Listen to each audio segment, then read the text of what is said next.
नमस्कार dear aspirants, आप सभी को आज टीजीटी आर्ट्स का जो रिज़ल्ट आया है, सबसे पहले उन तमाम सिलेक्टेड हुए जो डीवी के लिए हैं सभी कैंडिडेट्स को मेरी तरफ से ढेरों शुभकामनाएं।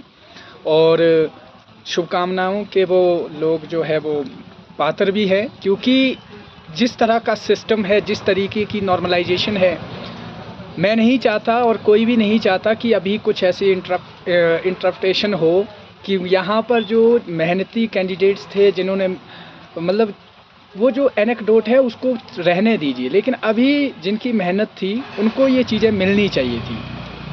लेकिन अब आगे क्या सवाल है कि अब आगे क्या ये जो सीबीटी मोड जो सिस्टम है, क्या आप लोगों को लगता है कि ये फेयर सिस्टम है? आप इसको कैसे जस्टिफाई करते हो कि जहाँ पर 18 से 20 शिफ्टें हैं, किसी शिफ्ट में जो कोई एस्पिरेंट्स है वो बड़ी हार्ड शिफ्ट में चले जाते हैं और उनका स्कोर जो है एक ऐसी बॉर्डर लाइन पर मतलब इकट्ठा हो जाता है। सपोज़ कीजिए कि कोई शिफ्ट में बहुत सारे जो एस्पिरेंट्स हैं वो आ जाते हैं जो बहुत ब्रिलियंट है, हम एक एग्जांपल के तौर पर देख रहे हैं, और किसी दूसरी शिफ्ट में पेपर आसान है और वहाँ पर जो एस्पिरेंट्स है वो उस तरीके से निकल जाते हैं। लेकिन वही शिफ्ट का जो हार्ड शिफ्ट का जो एस्पिरेंट है वो 5 नंबर को भी जो 5 नंबर का गैप है वो भी फिल नहीं कर पा रहा है। तो आप मुझे ये बताइए कि क्या ये जो सीबीटी मोड है ये जो वैलिडेट कर पा रहा है उस चीज़ को कि जो कैंडिडेट्स रह गए हैं वो जो है वो डफर थे या वो जो हो गए हैं वो बहुत ज़्यादा इंटेलिजेंट थे? ये अभी के लिए नहीं है, ये आने वाले टाइम में जो एग्ज़ाम होने वाले हैं, टीजीटी के एग्ज़ाम होगा या पीजीटी का एग्ज़ाम होगा, उसके लिए जो है अवेयरनेस होना बहुत ज़रूरी है। क्योंकि अभी तो ठीक है, अभी तो जो हो गया सो हो गया कि ये एक तरह का एक्सपेरिमेंट भी था, सीबीटी मोड था। और दूसरी चीज़ नॉर्मलाइजेशन में ये भी अता पता नहीं है कि किसको कितने मार्क्स मिले हैं, कितना जो है नॉर्मलाइजेशन में स्कोर ऊपर नीचे हुआ है। ये बहुत बड़ा एक जो है डिज़ास्टर है। सीबीटी मोड जो हिमाचल में एक तरह का डिज़ास्टर है। मैं ये लेके अभी इस वीडियो के बीच में यही कहूँगा कि आने वाले टाइम में अगर इस सीबीटी मोड के ऊपर जो है ढंग से काम नहीं किया जाता है, इसको ऑफलाइन में जो पहले हुआ करता था, एक एग्ज़ाम होता था, स्टूडेंट सेटिस्फाई होता था। सपोज़ दैट मुझे पता था कि मैं इस टाइम जो है इस एग्ज़ाम को क्वालिफाई नहीं कर पाऊँगा और मैं पहले से जानता था। लेकिन आप भी वैसे होंगे जिनको पता था कि ये एग्ज़ाम क्वालिफाई नहीं कर पाएंगे आप, जो नहीं हुए हैं। लेकिन उसके बाद पहले एक समय हुआ करता था जब सीबीटी मोड नहीं होता था, आपका एक एग्ज़ाम होता था और आप उस एग्ज़ाम में अगर बाहर भी हो जाते थे तो आपको एक सेटिस्फेक्शन मिलती थी कि नहीं हुआ। लेकिन यहाँ सेटिस्फेक्शन नहीं है, यहाँ कोई 65 बाहर हो रहा है और 62 अंदर हो रहा है, कहीं पे 58 अंदर हो रहा है, 64 बाहर हो रहा है। ये एक तरह का डिज़ास्टर नहीं है, गैम्बलिंग नहीं है तो क्या है? एक तरह का गैम्बलिंग है ना ये। जब आपको पता ही नहीं है कि मेरा स्कोर जो है 54 है, उसके बाद आपका स्कोर जो है 58 पहुंच जाता है, तो एक तरह का ये मतलब कि काइंड ऑफ कि ऐसा है कि एक रैंडम सी कोई चीज़ आप उठा रहे हो। ठीक है, ये कैंडिडेट आ गया और इसका सिलेक्शन हो गया, ये कैंडिडेट उठाया, इसका सिलेक्शन नहीं हुआ।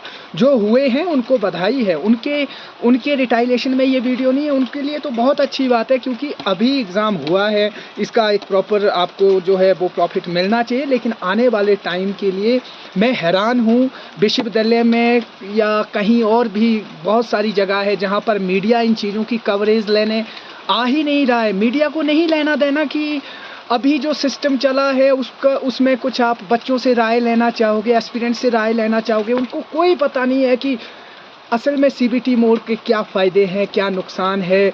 बच्चों से जानिए, आप मीडिया में आप काम कर रहे हैं, आओ विश्वविद्यालय आओ, पूछो उनसे कि जो रिज़ल्ट आया है आपको इसमें क्या चीज़ें जो है, क्या खामियां हैं, क्या इसकी शॉर्टकमिंग्स है, क्या इसके एडवांटेजेस है, क्या डिसएडवांटेजेस है।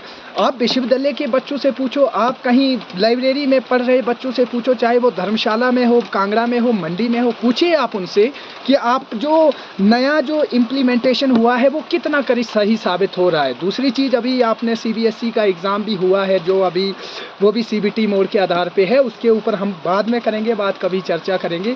लेकिन आप ये चीज़ देखिए कि वहाँ भी जो है शिफ्ट वाइज सिस्टम है और मतलब बच्चे कितने हैं, 3000, जो जिस एग्ज़ाम को आप जो है एक ऑफलाइन मोड में जो है विद इन 1 डे बड़े आसानी से, बड़े अच्छे से आप उसको हैंडल करवा सकते हैं, वहाँ पर भी ये सारी चीज़ें देखने को मिल रही है।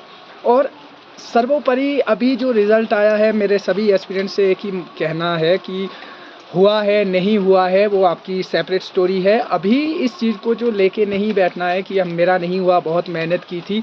ये एक तरह का, ये एग्ज़ाम एक तरह का गैम्बलिंग थी। बहुत सारे मेरे ऐसे मतलब एस्पिरेंट्स दोस्त हैं जो बहुत हार्डशिप करते हैं, बहुत मेहनत करते हैं, उनका भी नहीं हुआ है। लेकिन इसका मतलब ये नहीं है कि आप जो है वो नाकामयाब है, आप जो है फेलियर है। आपने कोशिश की थी, आप सिस्टम के शिकार हुए हैं, सीधी सी बात है, आप सिस्टम के शिकार हुए हैं। यहाँ पर किंतु परंतु को छोड़ के मैं इतना कहना चाहूँगा कि इस सिस्टम को सुधारना बहुत ज़रूरी है। एक तरफ सीबीएसई सिस्टम में आप देखो, चॉइस बेस्ड क्रेडिट सिस्टम का नाम दिया जाता है कि कोई भी सब्जेक्ट पढ़ो आप, लेकिन जब जो है पीजीटी बनाने के लिए आपको जब अप्लाई करना पड़ता है, वहाँ भी आज के समय में कंडीशनें लगा दी गई है। तो मुझे ये बताओ कि आप अपने ही एक स्टैंड पे जो है वो क्लियर नहीं है, आप इतना पैराडॉक्सिकल कैसे हो सकते हैं, कैसे ये चीज़ें कॉन्ट्रेरी कर सकते हैं। आप कहते हैं कि आप संस्कृत भी पढ़िए, आप कहते हैं आप इंग्लिश भी पढ़िए, ज्योग्राफी भी पढ़िए, आप हिस्ट्री भी पढ़िए, लेकिन जब आप इन चीज़ों को पढ़ते हो और आपका कॉम्बिनेशन ख़राब हो जाता है और पहले आप कहते हैं ये कीजिए, उसके बाद जो है गड़बड़ हो जाती है। बहुत कुछ जो है बदलने को की ज़रूरत है। अभी सीबीटी का मोड का एग्ज़ाम हुआ है, सभी से एक निवेदन भी है कि आने वाले समय के लिए थोड़ा सा स्टैंड लेना पड़ेगा। सीबीटी मोड 18 शिफ्टों का मतलब समझ नहीं आता, 2 शिफ्टें हो मतलब समझ आता है।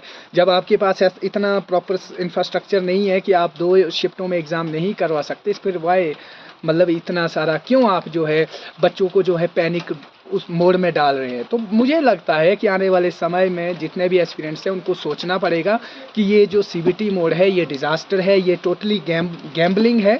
बाकी जिनका हुआ है उनके लिए हमारी तरफ से बधाइयाँ हैं, उनको शुभकामनाएं प्रेषित करते हैं। लेकिन ये आने वाले समय के लिए बहुत बड़ा एक डिज़ास्टर होने वाला है, क्योंकि अभी बहुत सारे एग्ज़ाम होने को है। आप देखिए पटवारी का एग्ज़ाम नहीं हो रहा है, यही कारण है। जहाँ पे आप 35,000 बच्चे थे, 18 शिफ्टों में करवाना पड़ा, वहाँ 1.5 लाख बच्चों के लिए जो है 1,70,000 बच्चों के लिए कितने जो है शिफ्टें करवानी पड़ेगी। तो ये अपने आप में एक जो ये जानबूझ के डिले नहीं किया जा रहा है। यहाँ पर आप देखिए हिमाचल में 1.5 लाख बच्चा जो है सीबीटी मोड पर एग्ज़ाम करवाने के लिए कितने सारे क्वेश्चन पेपर सेट करने पड़ेंगे। तो ये सारी चीज़ें रहेगी। अभी तो देखिए, अभी तो शुरुआत है। सीबीटी मोड का बहुत बड़ा आपको एग्जाम्पल जो है पटवारी में भी देखने को मिलेगा, जहाँ पर आपको नॉर्मलाइजेशन में ये नहीं पता होगा कि मेरे साथ वाले के कितने मार्क्स थे। आप ना क्राइटेरिया, आप जब रिजल्ट निकाल रहे हो आप ये भी नहीं दिखा रहे हो कि किसके कितने मार्क्स है, कितना आपका जब अपना रिजल्ट तक आपको देखने को नहीं मिल रहा है। तो ये निराशाजनक है, आज सच में निराशाजनक है। तो आज के लिए इतना ही, बाकी आपका समय शुभ रहे। जय हिंद दोस्तों।